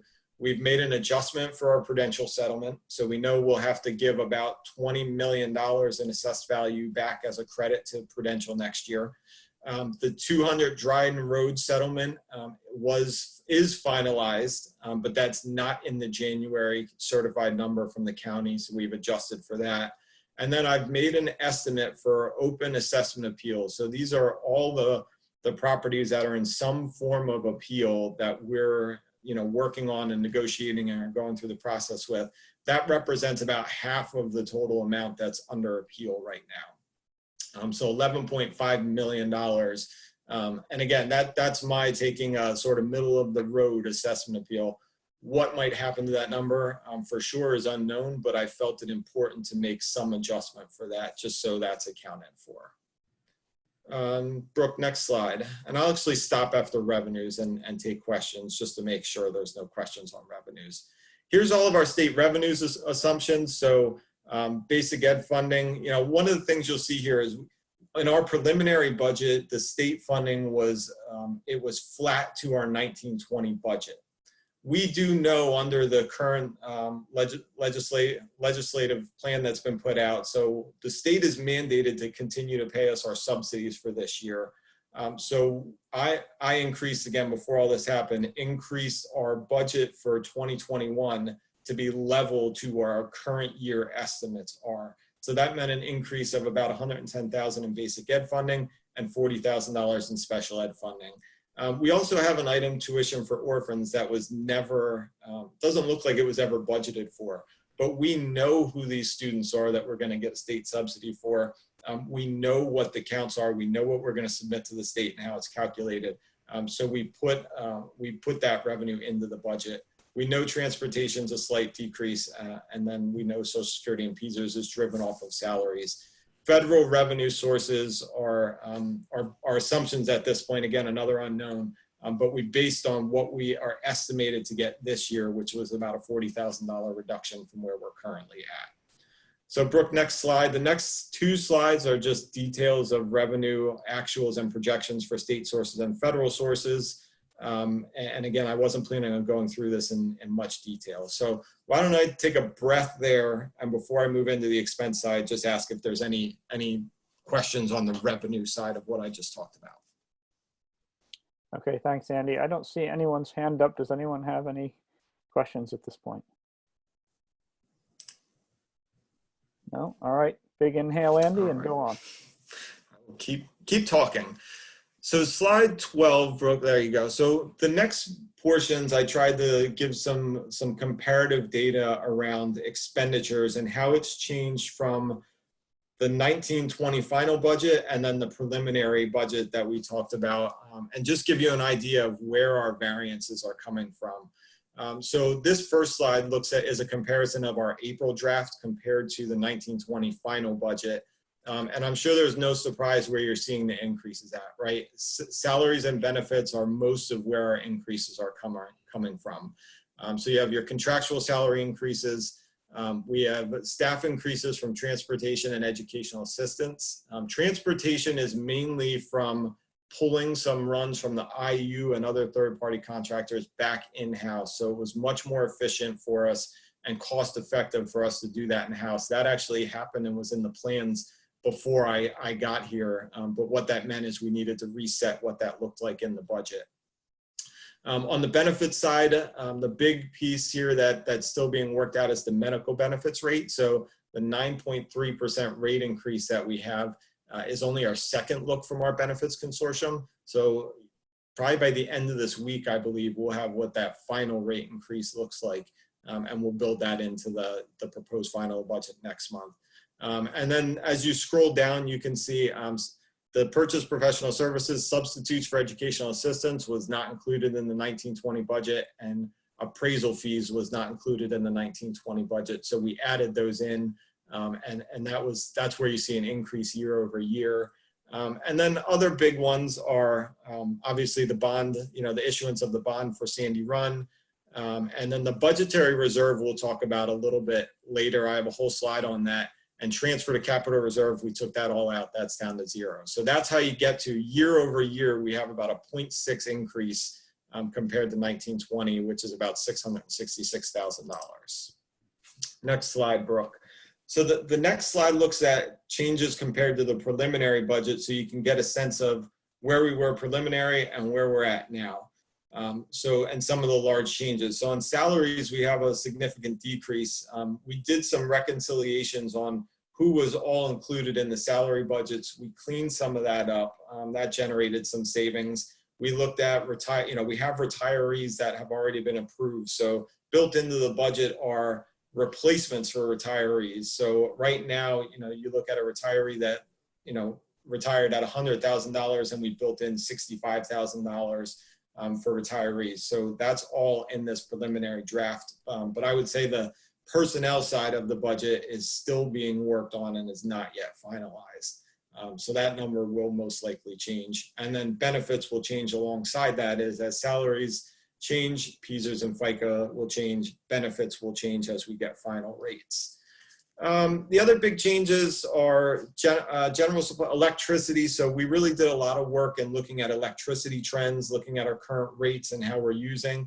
So again, some of the trending will be a little thrown off by what's happening right now. But as we're looking back, we're seeing that we're trending much lower than where we're budgeting. So we were able to pull, a little over $100,000 out of our budget for electricity. Books and educational software is just, hey, we started at one place and we went through it and figured out what we didn't need. This is not a reduction of anything that's happening in the classrooms now. It's not impacting education in the classroom in any way, shape, or form. Okay, Brooke, next slide. The next slide is small, I understand that, but again, this is just gives you another level or layer of detail comparing 1920 to 2021 from a building and department comparison, so you could get a sense of not only at the major category level, but then by the department level, what's changing. So again, there's not much of nothing major to talk about here, other than there's a couple big things on the business office budget. It's not really business related, but it's in the business office budget, which is how we're grouping things. One of the things that I added in was $250,000 as a reserve for real estate assessment appeals. One of the things that we know, and again, there's nothing in the budget now, in the 1920 budget, we know every year that we are going to have assessment appeals that don't just impact the current year tax receipts. Many of these that are in queue go back multiple years, right? So they may have appealed 3 years ago and we're still in negotiations over it. So anything that's beyond or further back than the current year is actually recorded as an expense to the budget of prior year expenditures. So I wanted to make sure there was money in there to cover that expense because we have that expense every year. Chromebook expense is just a reclass, so you'd see an offsetting down in the technology budget. And appraisal fees, we talked about that. The Eastern capital budget, we heard about that at a prior finance committee meeting. So the Eastern budget does sit in the business office budget. It's not in a business code, but it's within our budget as not to impact the high school budget or confuse the high school budget. So, you see a lot of information there, but I think all in all, we've moved things in the right direction as far as all of our buildings and departments. The only one that's had an increase besides business was the high school. And again, we're still looking at some of these budgets. We're not done, but there's some things that were just missed in the 1920 budget. And so when you look budget to budget, it looks like an increase. But actual to budget, it's actually going to be very close just because they were not included. Okay, next slide, Brooke. Budgetary reserve I don't think is a new concept, but one of the things that I've adjusted here in the budgetary reserve is taking finding large contingency items and moving them out of the individual budgets into this budgetary reserve for two main reasons. One is because I feel like it gives us more control over, instead of having $200,000 built into the special education budget for unknowns, student that moves into the district that needs services beyond what we've planned for. We have a contingency for it, but if it's in the special ed budget, it can get lost. So I pulled that out as an example, so we have control over that. And if that occurs, we're able to come back through a budgetary transfer and explain it to the board and say, hey, we need to pull 50,000 out of this contingency for this, as much detail as we're able to provide. Here's why. But then we also know if none of these happen, then we should end the year, at least $507,000 under budget, because these were all contingency line items. So when you look back again at that $2 million deficit, $500,000 of that deficit is this contingency. So really our total budget deficit is 1.5 million. And if all of these things happen, it would be 2 million. If none of these things happen, it would be 1.5 million. So we'll continue to, as we see large items that just don't belong in the budget, we will add to this budgetary reserve. I feel like there's more control and transparency around the process by doing it that way. So Brooke, next slide, and then we'll wrap up here. So these are all the major unknowns. We've talked about most of the major unknowns from related to COVID-19 on the revenue side. On the expense side, some of the things, the big things that are still unknown are enrollments across the district, but obviously, most importantly, kindergarten, our medical and prescription benefits final rate.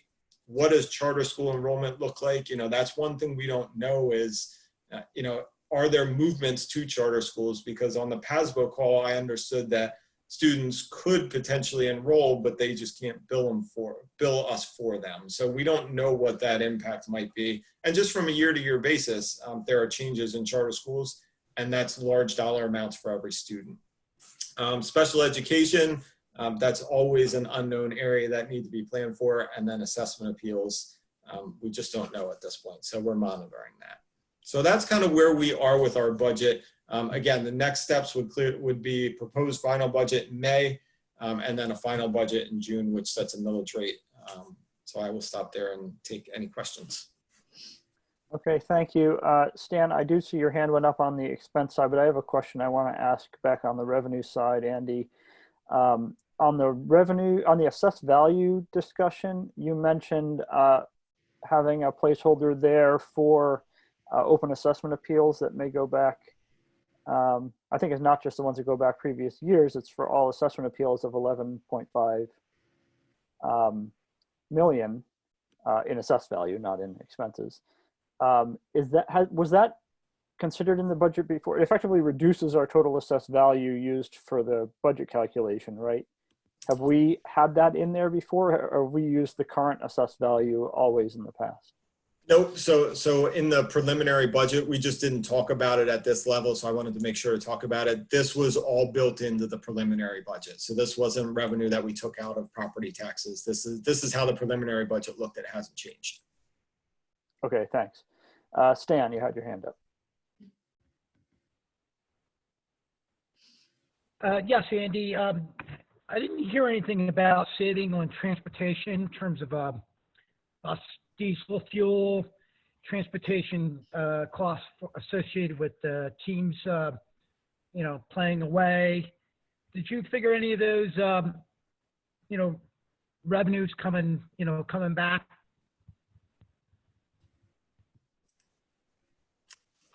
I'm not sure I understand your question, Stan. I think the question is, we have reduced expenses, transportation expenses For this year. For this year. Yes. So no, I don't think we know. That's one of the things I mentioned on the COVID-19 document, the financial impacts.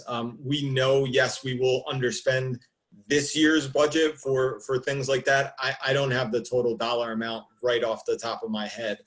But again, as much as while it's unknown at this point, as much as we're saving on items like that, we're most likely going to lose on the revenue and then some with lost revenue for EIT and transfer tax. But no, Stan, I don't have that number off the top of my head. We will absolutely have savings for a line item like that.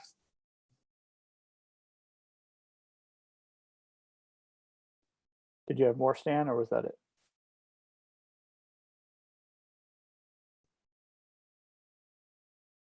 I don't hear you. Let's go on to Amy. Thanks. I really like, Andy, the new way of framing, or at least denoting, the budgetary reserve. I think that's a really useful tool, just because it's not some nebulous amount of money that's sitting out there in some sort of, quote, slush fund. It's got real meat to it, is why we're having these amounts set aside. Certainly in terms of the special ed impacts, I wanted to ask a little bit about extended school year. That would have been included in this year's budget, I suppose, and the potential, I'd imagine, is there for ESY to go forward or not go forward. Do you have a sense of what that impact would look like? I don't think it was in the document about COVID, and I apologize if I missed it. So I don't have that number off the top of my head, but I think, we don't know yet what July looks like, right? So that's certainly a number I can put my hand on, Amy, to just understand, if ESY doesn't run. But Dr. Yanni, you can certainly talk more about the educational side of this. I'm not sure what the implications are if ESY doesn't run. We may save on salaries, but there may be other cost factors there. Exactly.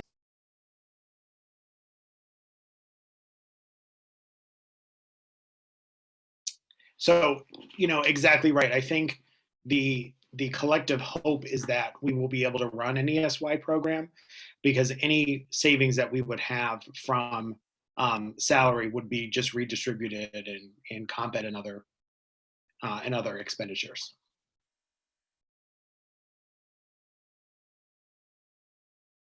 Okay, I have a question about the budgetary reserve as well. I do also appreciate this collection of these, sort of contingency buckets all in one place. The 200,000 for special ed and the 57,750 for charter schools, those have been in there for past years. They've just been not called budgetary reserve. Is that correct? I know the special ed contingency was in there. Jen, you can help me out. I'm not sure if there's been a charter school enrollment placeholder in prior years' budgets. Not a specific placeholder, but we've always estimated what the enrollment was currently and what we expected. So we always estimate the charter school anyway, but we never had a specific amount set aside like this before. These were all included in the preliminary budget, so they're not new now to this April draft. Okay. Yep. Thank you for clarifying that. What's the sort of magic that goes into figuring out the number for the special ed contingency? item? Andy, can I speak to that? Sure thing. So when we look at a multi-year trend of whether it's due process cases, compensatory education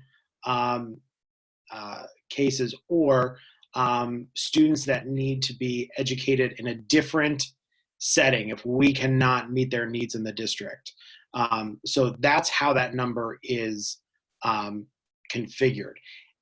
The other reason it's important to have that number in the budget is if a student, let's say, is educated in an approved private school and they move to Upper Dublin, we have to assume those costs. So in the world of special education, there are a tremendous number of unknowns, but I think Andy and I are comfortable with the, with the 200,000 that's there.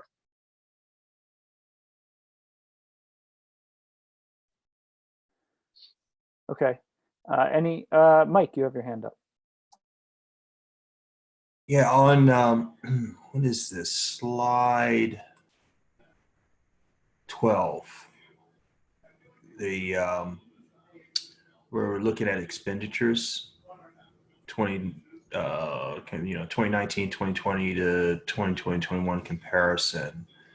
And we're looking at total expenditures variance, unfavorable is 666. Are there a couple areas where you and Steve just preliminarily are looking at to try to close that gap?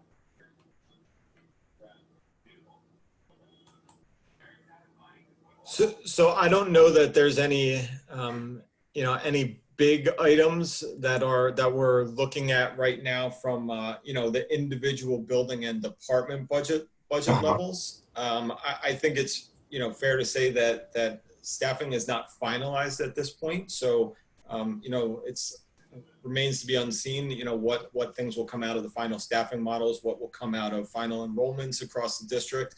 A lot of that's unknown right now. So, I don't know that we have any big items that we're looking at that says, yep, that's the one that's going to close this out.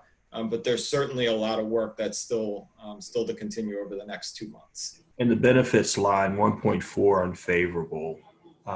That's pretty much locked in stone. There's no opportunity there for any adjustments. So Right, nothing. So nothing that we directly control, right? So if salaries change, then PSER. So if salaries go down, as an example, PSERs and FICA will go down, proportionately. If the medical benefits rate goes down, that'll go down, and we'll see savings there. But nothing that we control or can negotiate. Right. Steve, were you saying something?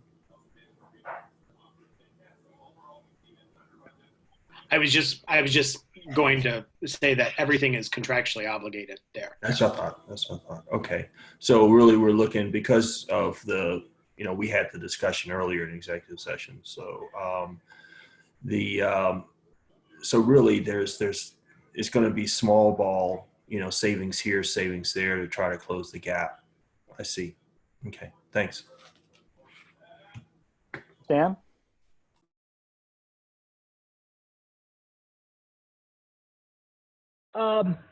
Dr. Yanni might be able to answer this, maybe Andy. Can we undo that resolution to honor the Act 1? Because as you know, I was the only one to vote against that because of the fact that in case something like this happens, that we could go avoid that and seek exemptions for special education or other items.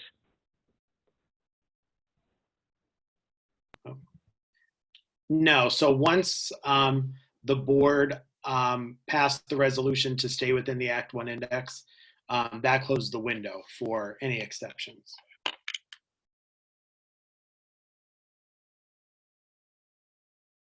Any other comments or questions on this budget update?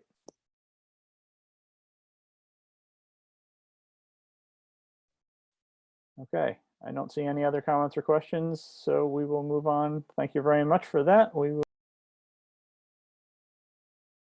Let's move on. The next thing is the property tax rebate program. Yes, thank you. So at the last finance meeting we had in February, we talked about the tax rebate program, and the board asked me and the administration to get some more information about the North Penn model that they use and estimating the potential cost of implementing a similar model. So I was in contact with my counterpart at North Penn.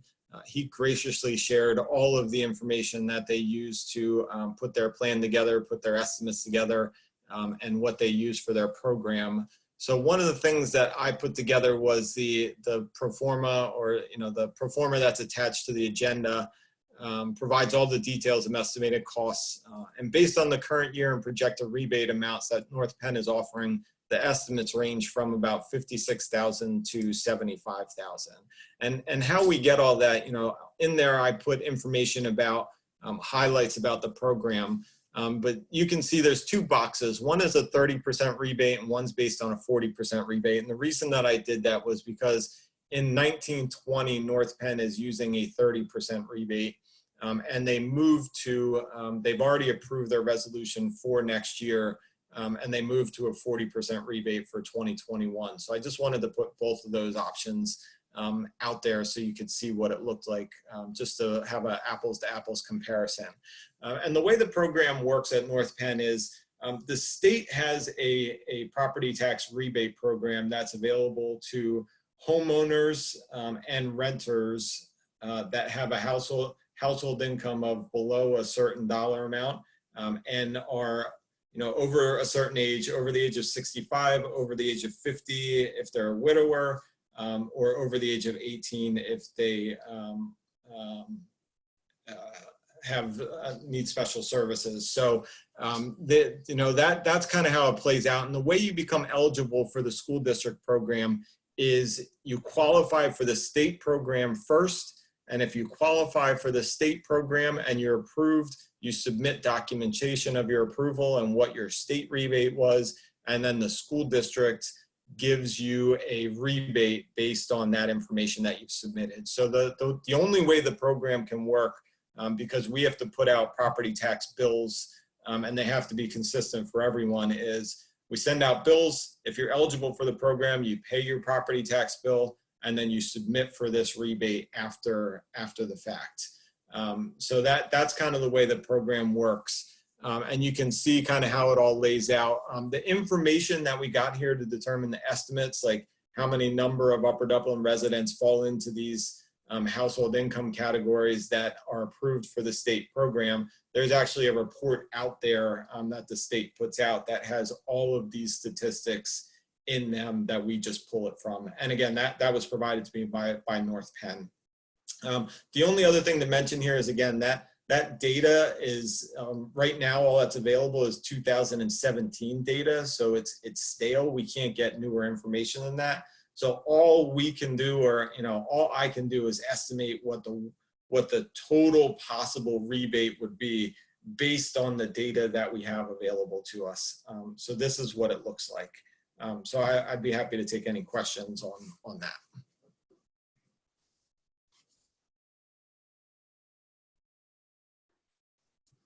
Okay, questions from the committee? I have lost my panelist screen, so I can't tell if anyone's raising their hand. Stan, raising your hand. Go ahead, Stan. I think we should just table this agenda item until next year due to the circumstances that we're encountering right now. We can't lose any revenue. At seeing this budget, we can't lose any revenue right now, and it's mostly who's been affected by this virus is the unemployed, which a lot of the seniors aren't unemployed. They're already they're retired. I know they're under fixed income, but we all need to get through this, and we all have to suffer. Amy?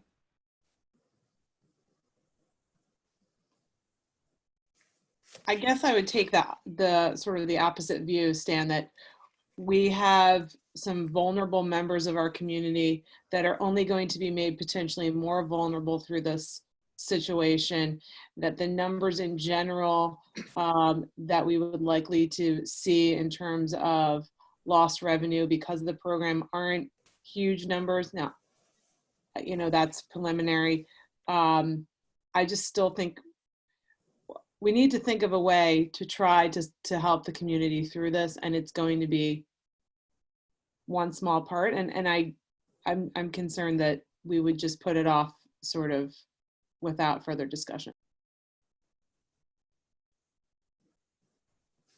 Darlene?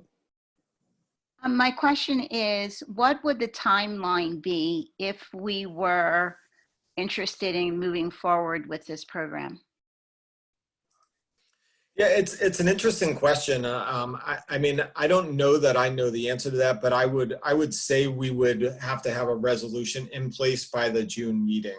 Again, this is not going to impact July property tax bills that go out, but I would suggest that if we want to do this, we're out ahead of this and it's approved at the June legislative meeting, so we can make, you know, the community aware that it's in place. Right. I think the goal would be to put an insert in the property tax bills announcing it if we choose to do it. At least that's what I've had in my head. I know we haven't discussed it. Andy, I have a question about one of the assumptions. The assumption is that all who receive the state rebate will submit for the school district property tax rebate. Do we know if that's true in North Penn?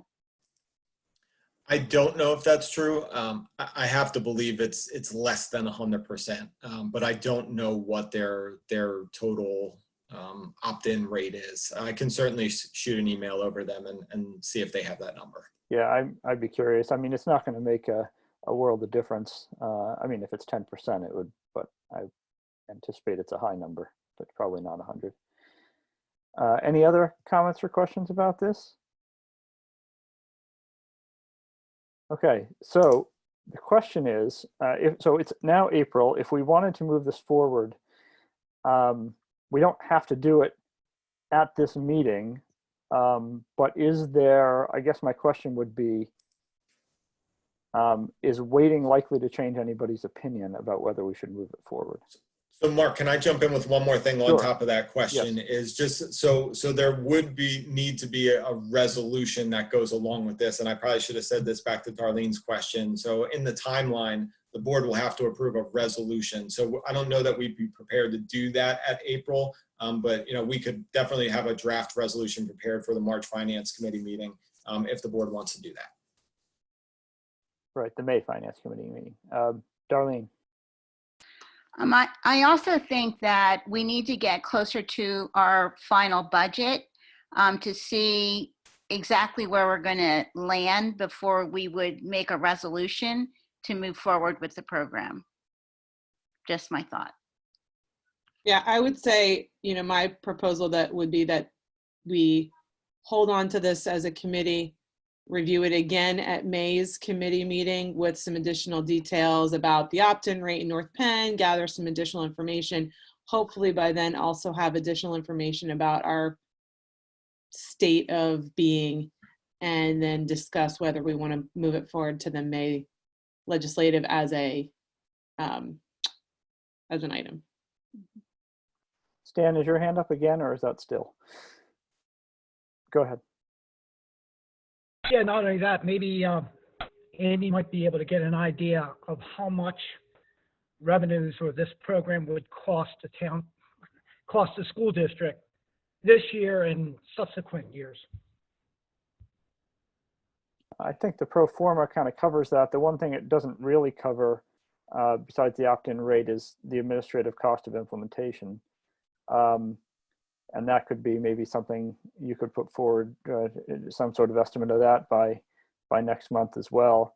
One further question I would have, I know that other districts are also talking about, I don't know if it's just like this, but programs kind of similar in concept to this. And I don't know if anyone's planning to move ahead, but maybe we could, through PSBA, survey other districts and find out what else is out there and what's likely to happen for next year as a way of helping us make a decision in May.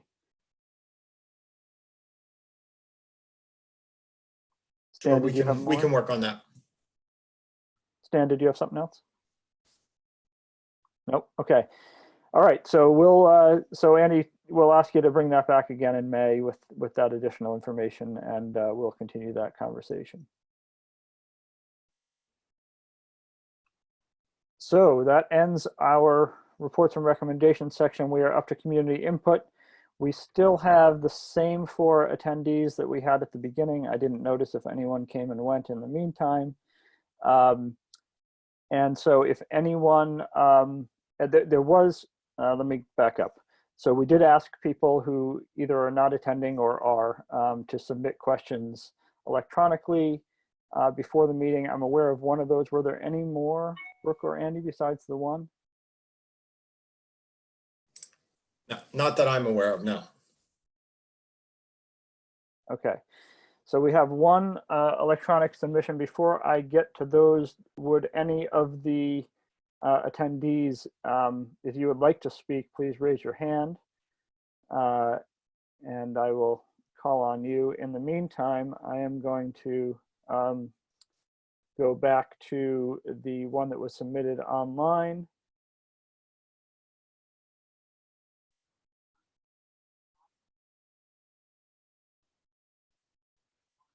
Okay, and the one that was submitted online did come from one of our people who is attending live.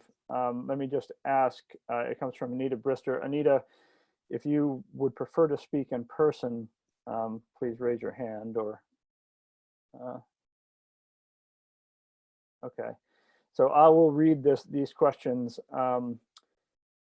for her, and this will count as her 4-minute time, or at least towards it. So number 1, the budget item for administrative salaries, code 111, is lower next year. Does that mean we have to expect fewer administrators, or does it mean no salary increases? Please explain, and please answer if there are salary increases included in that line item, and how much is the increase? How many administrators do we currently have, and how many do we expect to have next year? Number 2, regarding instructor salaries, code 121, do you expect to have the same number of teachers this year as next year, and how many is that? Number 3, also related to number 121 instructor salaries, how many retirements do we have? Previously, it was stated that we expected 7. How much does the district expect to save, considering that new hires would be lower on the salary scale? Is that savings reflected in next year's amount budgeted for instructor salaries? And number 4, are administrators still identifying possible savings in the next 10 weeks? Is there any chance that the administration would recommend a lower tax increase than the current 2.6% increase, considering that the current health crisis is also a major financial crisis? Thank you. All right. Thank you, Mrs. Brister. And Mrs. Kuznets, please, do the usual, state your name and where you're from. Okay, am I unmuted? Yep, you should be able to speak now. I can hear you. Okay. Jen Kuznets, Fort Washington Elementary School. I'm not even sure what picture's showing up there. I guess I'm just curious, when Stan was talking about possibly, changing the decision for the Act 1 index, I just really, as we move forward in the next couple of years, start negotiations with teacher contracts again. It's concerning for me that the plan is to, vote for things that we probably can't afford in the future, and then the plan is just to raise taxes or try to increase them enough to kind of cover some of these decisions we're making. I really hope that members of the Finance Committee who actually are well-versed in finances be a part of the negotiations.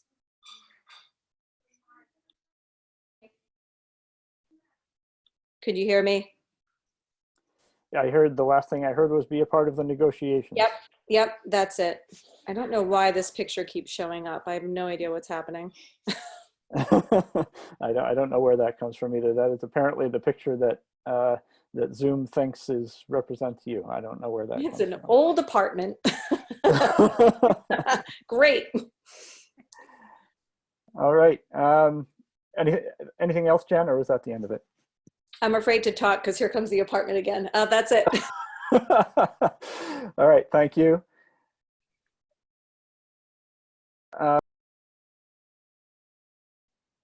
Okay, is anyone, I don't see any other hands raised, so we will close community input and try to address these things. On the comments from Mrs. Brister, most of this, if not all of it, is not really questions for the committee, it's questions for the administration. I will pass that on to Dr. Yanni.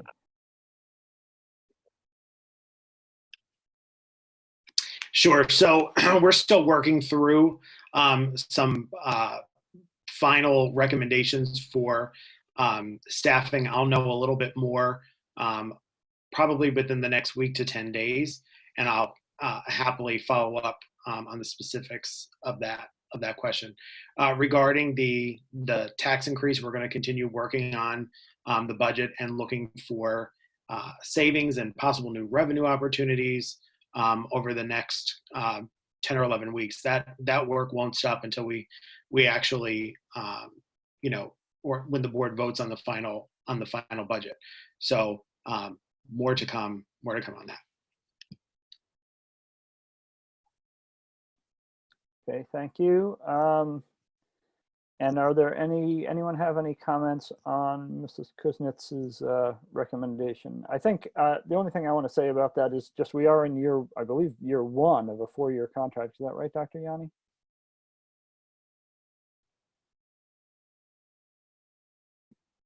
Yes, that's correct. This is the first year. Yep. So we are unless something strange happens, we are a bit of ways from negotiating those contracts again. Any other comments or questions from members of the committee, members of the board, members of the administration? All right, seeing none.